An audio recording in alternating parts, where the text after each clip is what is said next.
Hello, hello, and welcome back to another episode of the Purposeful Powerhouse Podcast.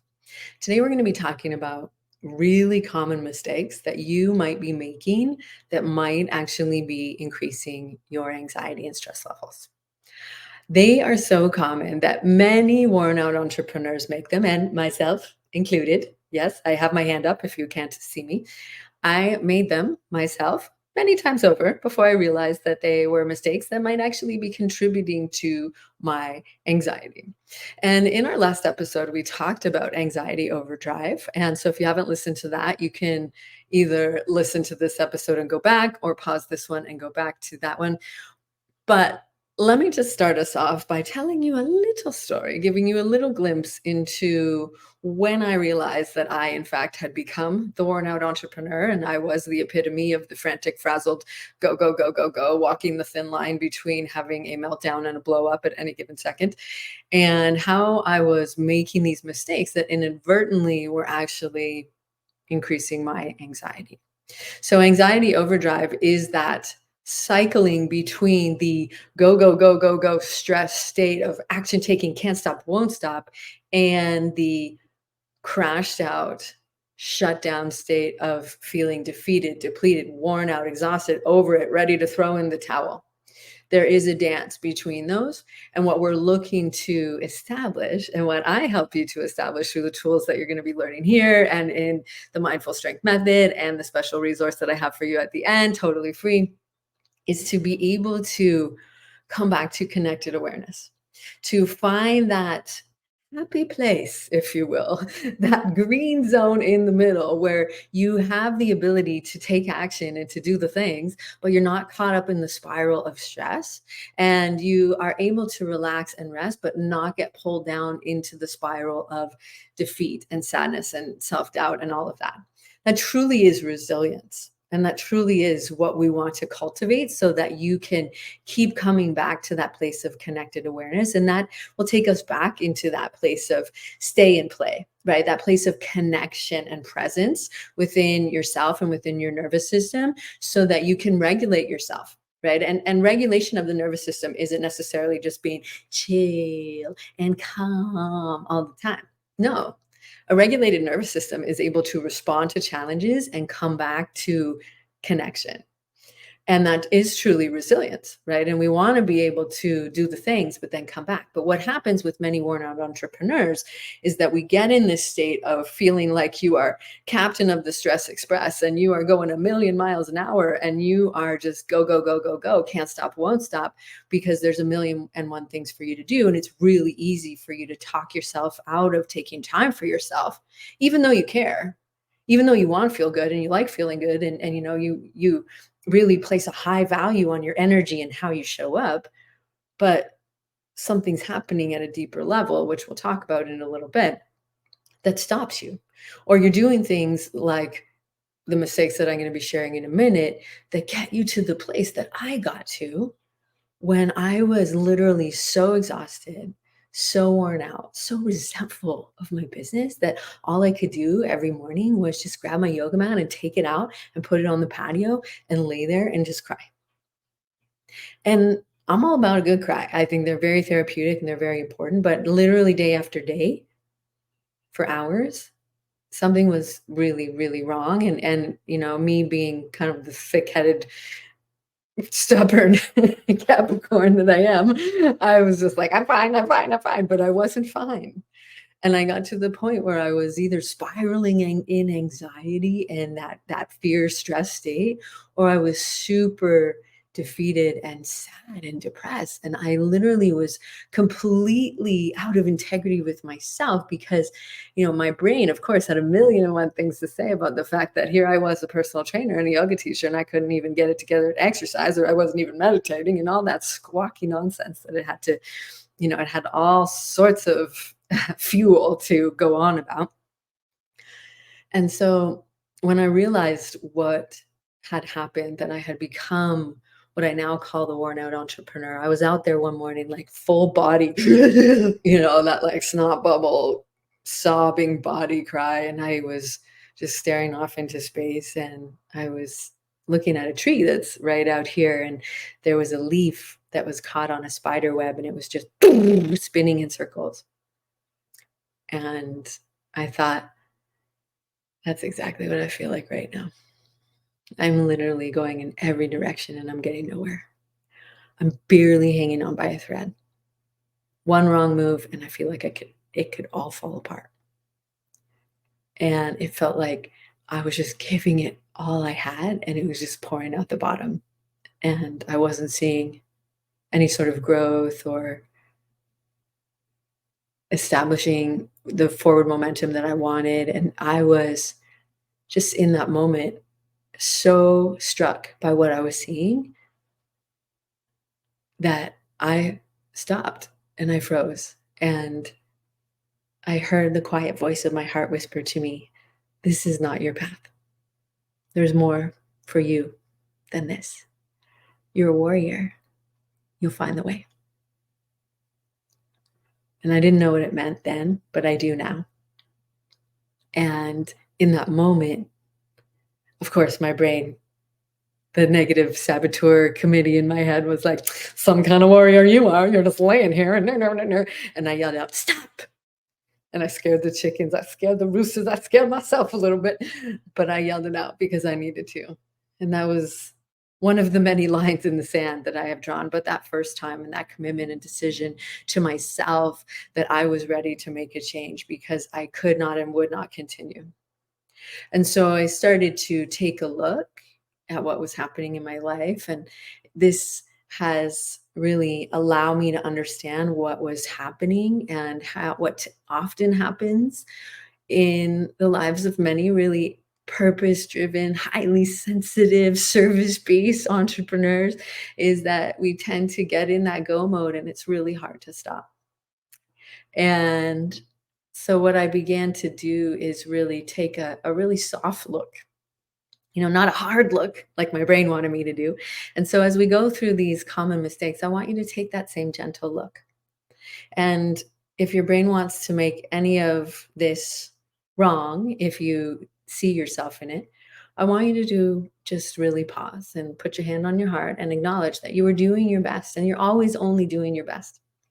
And I heard a really beautiful quote recently, and I apologize because I will probably remix it slightly and I can't remember exactly who said it, but it was something to the effect of, "Let us not look back in anger or forward in fear, but let's look around with awareness." And that really speaks to those different zones of that anxious overdrive or the shutdown collapse. We want to come back to that centered awareness, connected awareness to the present moment, and just acknowledge that when we start to learn these things, then when we know better, we can do better. Right. And so, one of the things that really took me to that place of being a worn out entrepreneur was constantly powering through to override my anxiety. I was constantly doing, going. And resting to me was and felt lazy, air quotes, lazy. Because in my mind, in order to be worth my salt or prove myself, I had to do all the things. And so what happens for many worn out entrepreneurs is that we tend to be in that go mode, pushing through, powering through on caffeine and cortisol, stress. Convincing yourself, and this is what I did, convincing yourself that long hours of work will not only accomplish a lot, will help you to get to the point of being so exhausted that you'll probably sleep better tonight. Not true. And so what happens there is that's caused by that drive in our head to keep going and power through. And maybe we attempt to fix it by getting one of the watches that goes bing, bing, bing. And for a little bit, you get up and you do the things. But typically what tends to happen is that, oh, I'll take a break after I've done, this number of emails or I've, gotten to inbox zero. Who knows what that is? I don't, and kind of putting the carrot out that you'll take a break when that happens. And when we are in any sort of posture, whether you're sitting or standing, and your body adapts to it. And most people spend a lot of time sitting down. Sitting in a weak, slumped, ouchy, slouchy posture, we tend to take short, shallow breaths, which triggers more stress. Our brain doesn't do well if we, command it, demand it to focus or do something for more than 45 minutes without a break. So that causes stress in the brain. So these can really contribute to anxiety and stress levels, which then, we think, oh, I'm going to be so tired by the end of the day, I'll be able to sleep. No, because you're running at 100 all day, and then you can't go from like 100 to parked at the gate. Think of it like if you were an airplane, you can't be flying 500 miles an hour and then stopped at the gate. No, there's a deceleration process, there's an unwinding process, like so just think about that, like powering through and then coming to a complete stop. No. So it's better to be able to take these little power pauses throughout the day so that you can keep navigating and you can keep regulating your stress level, your energy level, and therefore your nervous system. We'll talk about that a little bit more in a moment. So another thing that people tend to do is get really excited by the newest and hottest strategy.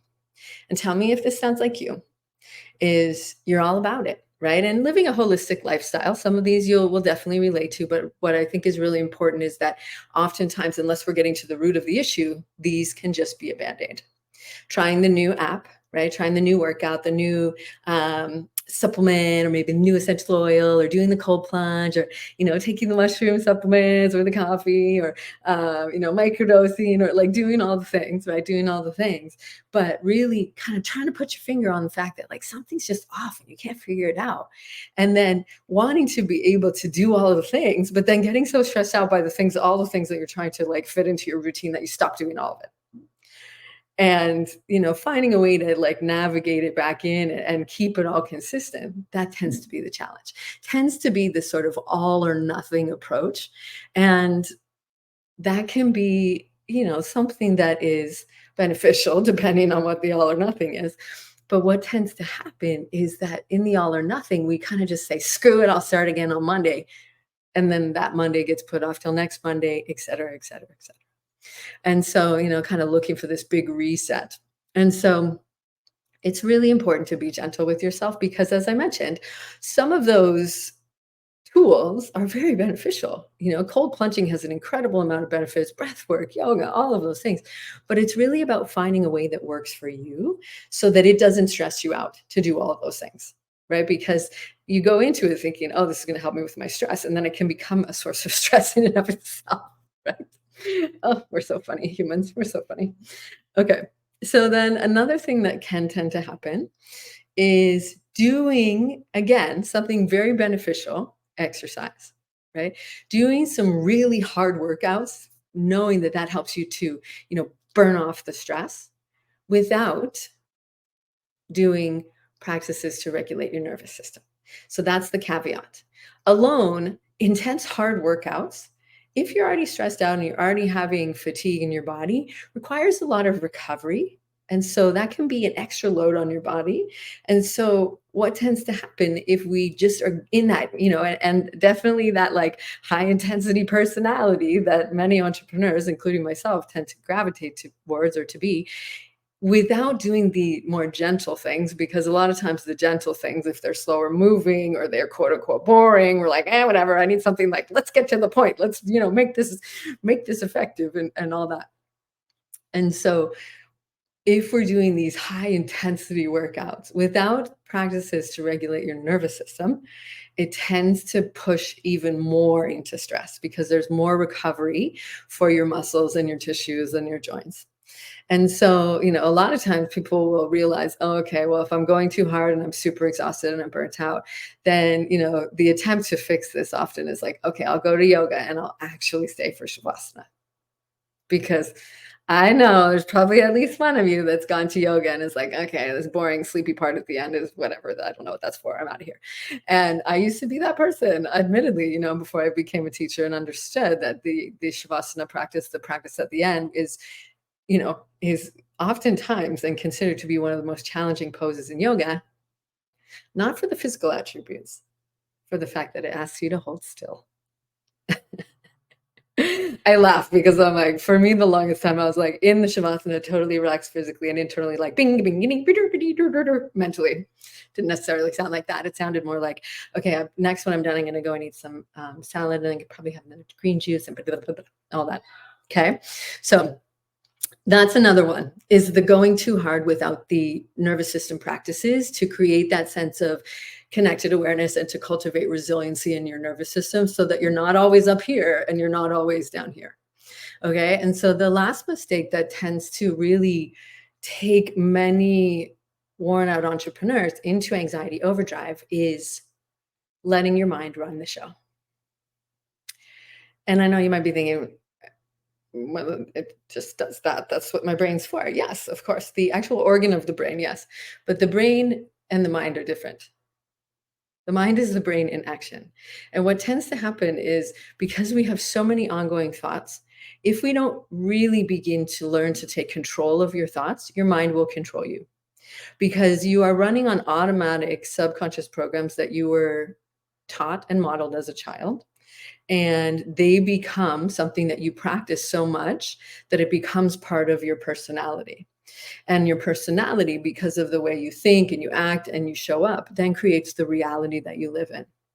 Some people say that these personality traits are actually survival responses from childhood. And it makes sense, right? Because in childhood, you were shown what to do and how to do it, and you modeled that behavior so that you could handle and navigate whatever moment you were in, so you can stay in your family or tribe of origin. So these responses are ones that you learned as a child. And until we begin to recognize them, and you'll notice them as frustrating patterns in your life that you're like, why do I always do this? That's probably one of them. Okay. And so remember gentle compassion and awareness, because right now is when your judge is probably like, yeah, I always do that. I always overwork myself and I always procrastinate. It really pisses me off. And the whole time I'm procrastinating on something, I'm sitting there and I'm totally stressing about it and I'm super anxious about it. But yet I continue to do it and it's driving me nuts. Okay. So that's the kind of stuff that we want to be gentle about, because until we begin to recognize that you're no longer available for that, that you're making the conscious decision to not practice that anymore, it will run the show because they're subconscious programs. And the interesting thing about this negative committee in your head, also known as the saboteurs, or the different ways that we self sabotage ourselves, is they are a symptom of stress. And when we are stressed, we are more likely to self sabotage because that's a survival response. And when we are self sabotaging, it causes stress. It's this like, feedback loop. And what tends to happen when we have this overworked, overwhelmed, exhausted, dysregulated nervous system that we've been speaking to, we're in stress.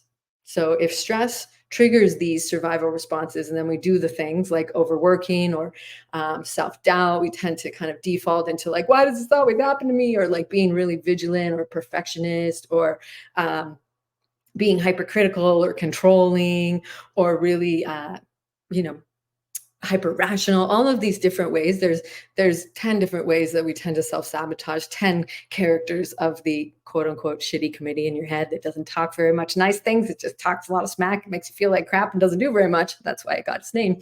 And so when we are stressed, that's when these characters kick in. And then they create more stress. Although they convince us that, oh, don't do it right now. You got plenty of time. And then you sit there and you stress about it.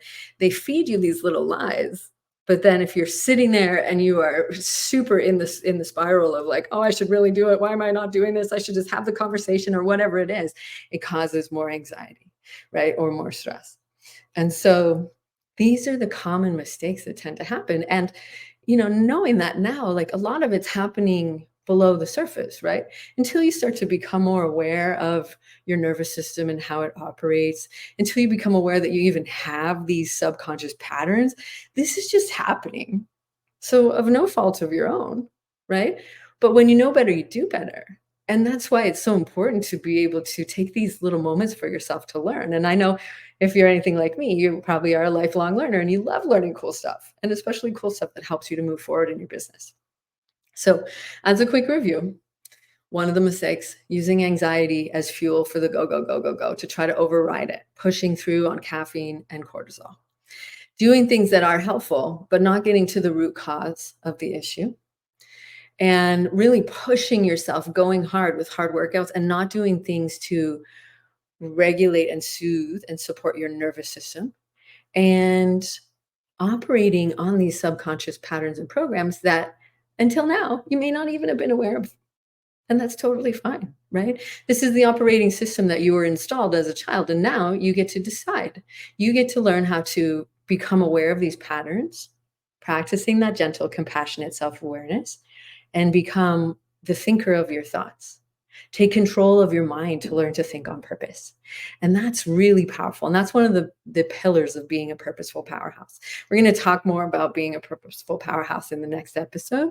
But I really wanted to share those with you so that in the off chance that you're making one or any of those, you can start to become aware of that and learn what to do to begin to shift, right? Begin to make that transition from being and feeling like the worn out entrepreneur to being the purposeful powerhouse CEO that you truly are. Whether that's the CEO of your business, you are certainly the CEO of your life, right? In control of the direction and the health of your life and potentially a business as well. So, that's what I wanted to share with you today because otherwise, left unchecked, these things will just keep happening, right? And so then you can learn how to begin to become aware of it, right? We're taking your foot off the brake, excuse me. And now you'll know, some of the things that you can do and opposite to that, some of the things that you can begin to do, taking power pauses throughout the day, learning to do things to regulate your nervous system, learning what to do to begin to become aware of these patterns of the saboteurs in your head so that you can begin to shift, really getting down deep into the root of it so that we can have a lasting solution and a lasting shift in how you're feeling and how you're showing up and how you are really living into each day. So, if you would like to learn how to make that shift in just 15 minutes a day, I have a 3-part mini audio that you can grab in the link or comments below. And it is a 3-part mini series, really powerful to the point that you're going to learn how to take your mind off of this negative patterning and out of these subconscious programs and become the controller of your thoughts, becoming intentional with your thoughts so that you can run your mind rather than having it run you, so that you can go from being anxious to amazing in just 15 minutes a day, because the tools that I'm going to teach you in this mini audio training are so incredibly powerful. And I go deep into what they are and how they work and how they are so incredibly life-changing and how they have totally changed my life and the many lives of people that I know and love, and also clients that I've gotten to share these tools with. So you can go ahead and grab the free mini 3-part audio training from anxious to amazing that will help you to do that yourself. Because when you have the tools to make these shifts, oh, it is amazing. Okay, well, that's enough for today, I'd say. And thank you so much for being here. And thank you so much for being part of this incredible community and learning how to think and move and show up on purpose every day, or as often as you can. So until next time, take good care and see you later. Bye bye.